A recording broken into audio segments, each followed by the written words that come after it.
All right, hello everyone. Good morning from sunny Portugal. Beautiful February 28th day. And I'm here to talk about the Money Spa. Specifically, share a bit about my money story so you can get a feel for why I've decided to create this experience and what I plan to share with you all. Get a little taster. I'm going to save a lot of it for the spa itself. But a lot of my money work and a lot of my money journey came from a place of I found myself saying, why me? Right? I've got over $1 million. I've had over $1 million for many years now, and I kept it a secret. I felt a lot of shame around it. I felt I wasn't deserving of it. I felt I had stumbled onto it. I hadn't worked hard for it. And all of these things led me to not using my money properly, having a poor relationship with it, I guess. And yeah, I kind of wondered, like, again, why me? Was it because, I've been raised by a family of accountants and I was primed from birth to have a reasonable amount of money in the bank? They were saving for me before I knew what saving was, before I was born, probably.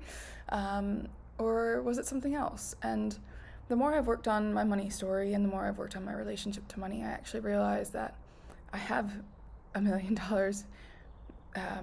exactly because I have parents, but not because I have parents who are accountants.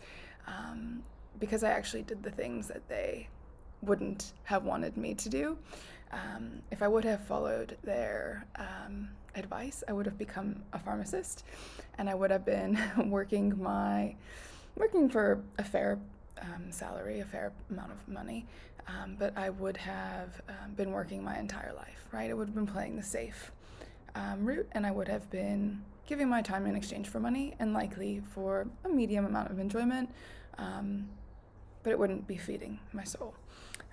So in hindsight, I have a lot of wisdom, I feel, after doing a lot of work in this area, and I feel like this wisdom is something that everyone can benefit from. And I'll go into the details more deeply for those who choose to join, but I'm going to give like the punchlines here so you can get a feel for what will be inside. So there's 4 things that have helped me, I feel, that are really important, and 1 thing that really hasn't. So the first thing that's really helped me, I guess, is following my heart, not my ego. So everyone says follow your heart, right? But I feel like people conflate heart and ego. What does your ego want? What does your heart want? My ego was never involved in my first decision that kind of led me to my money, to my, I guess to my money initially, and then I could work on my relationship to it. It was staying in San Francisco when I was supposed to move back to home, to Chicago. My whole being wanted to be in this city that was vibrant and different and eclectic. And I had to say yes to me and no to everybody else. My family, my friends, everybody. I was alone in San Francisco at the time, actually. I didn't know a soul when I moved there. I said yes to me, fundamentally me, my heart, and not my ego at all.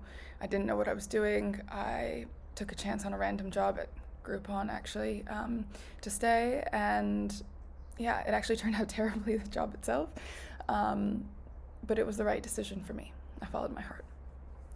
The second one is to call it quits. I've almost always, not always, but called it quits when I knew it was time, rather than sticking around because I was supposed to. So I have a few examples of this, one being I joined Groupon and I left 9 months later to join Uber. Magic place I made my million, my first million, whatever you want to call it. Everyone would tell you not to leave a job after 6 months, but I knew it was tumultuous there. It was just like boring. I was getting paid well, but I was doing next to nothing, and I just knew it was time to go. So I found a job at Uber, and I literally started one day before a stock split, which made the difference between $1 million and $100,000. So, timing is everything, and knowing when it's time is, when it's time, follow when it's time.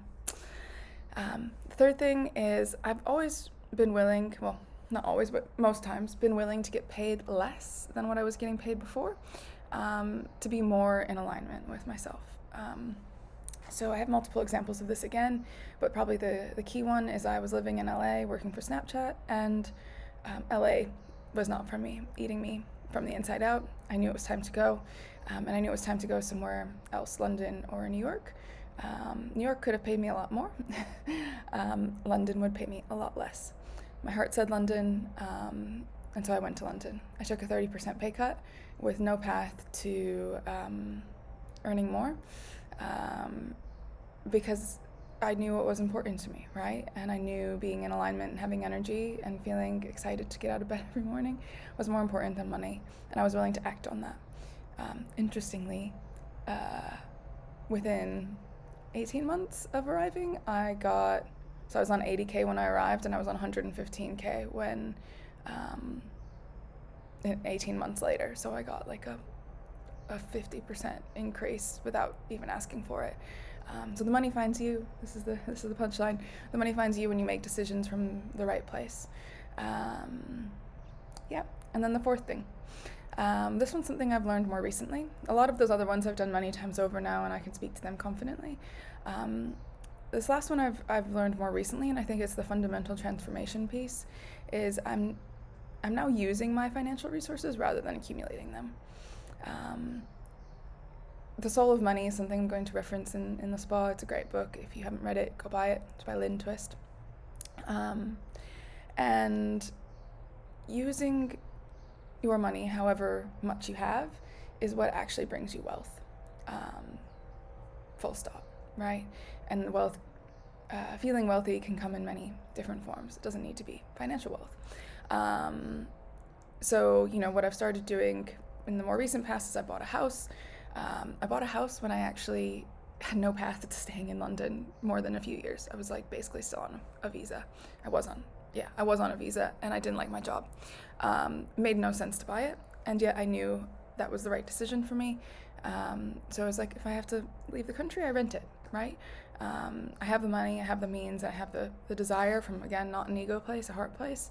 I'm going to use my money. In smaller ways, I've done a bit of angel investing. I'm getting myself like a garden office in my flat now in London, but also using my financial resources on a small cup of coffee in the morning, on giving experiences like this away for a reasonable price rather than really expensive. It's treating friends I know that are having a tough time to a nice experience. It doesn't have to be grand gestures. In The Soul of Money, Lynn talks about the poor and the poorest of the poor in Harlem in New York. They give everything they possibly can to those who need it more than them. And having that spirit with it. It's not about just giving away your money without intention. It's about giving it away or using it with intention, which again is a huge theme inside the spa that really leads you to wealth, and money finds you, right? The money flows. It has to flow through life. Use it when you have it, and replenish it when you don't. And then the one piece of advice I'd like to give and talk about further that has really taken me out of financial alignment is listening to antiquated advice rather than my body. If you haven't noticed, my body has told me a lot of these decisions. It hasn't been my mind, it's my heart, it's my I don't know, it's an embodied decision. I need to leave LA, I need to leave Uber, whatever these decisions were. It was never a I should, it was I must. And at times I listen to my mind. I listen, or antiquated investing advice, or antiquated stay in your job advice. And one particular moment is particularly annoying still, but a very good lesson for me, is I was listening to this advice to not time the market, to time the market. And I don't understand that fundamentally. What does it even mean? How do you do enough research to decide when to buy and sell? My body was telling me to sell some of my Uber stock, and I ignored it for 2 days. I was like, I don't need this money right now. Why would I liquidate? I shouldn't be selling. I should be holding for the long term, right? that's what the antiquated advice is.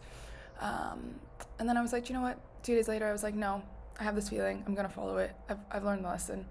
So I go and put in the order in, and it doesn't fill right away. And I'm like, that's weird. And I put in a limit order so it would fill at, I think it was like $43. And all of a sudden, I checked the app like 30 minutes later, and the stock had tanked down to like 37.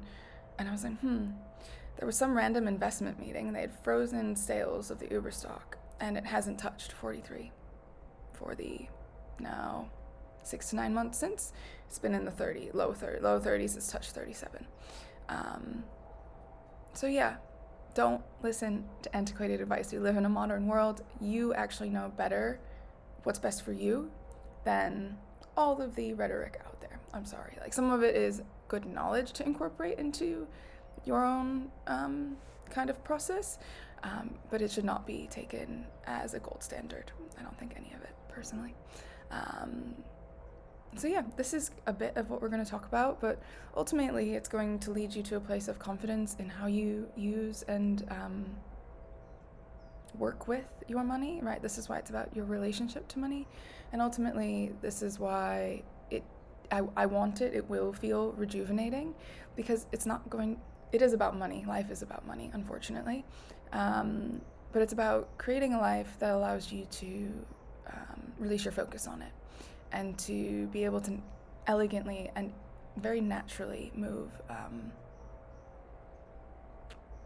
between spending and saving, and seasons of earning a lot and seasons of earning a little, and instead replenishing other resources like your health, your relationships, your well-being more generally. So hope to see you inside. If you have any questions, please just shout.